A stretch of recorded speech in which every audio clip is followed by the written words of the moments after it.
So I'm John Preston. I'm a professor in the Department of Philosophy at the University of Reading. I'm also the Director of Teaching and Learning for the department, and I do various bits of teaching myself. My first girlfriend got me into philosophy. So the first girlfriend I had was somebody who had studied philosophy at the Sorbonne. She was French. And I was not studying philosophy at the time. I was studying another subject.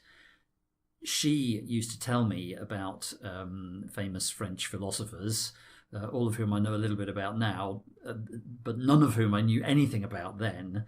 So I started reading works by Sartre and Descartes and people like that. And within a very few days, I realized that this was something I wanted to find out a lot more about. My main area of interest in philosophy is the history of Western philosophy in the late 19th and early 20th century. In particular, within that, areas like philosophy of science and logic, philosophy of mind, theory of knowledge. Yeah, that's probably about it. So what do you teach at the moment? At the moment, this term, I teach a module called Early Analytic Philosophy, which indeed dovetails with my interests because it's about the founders of analytic philosophy, Frege, Russell, and Wittgenstein. But more broadly, I often teach theory of knowledge. So, for example, next term, I'm doing a module called Ignorance, Doubt, and Relativism, which is about epistemological issues, how much human beings can know, if they can know anything at all. So I'm currently writing a book, which I've been writing for quite a while now because it's been a very difficult book for me to know how to organise.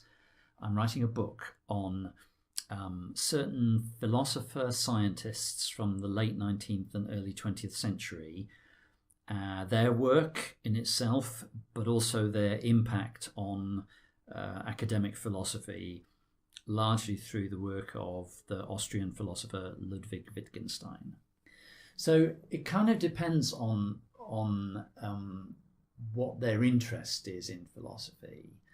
I think if somebody is a prospective student, they haven't yet started their undergraduate degree in philosophy, then the way of making the most out of the degree is to read very, very widely. And find out what bits of philosophy really grab you, because they may not be the bits that you initially think are going to grab you. You may come to philosophy with a kind of limited idea of its scope, and unless you do a lot of reading widely, you won't find its total scope, and so you might not find the bits that interest you the most.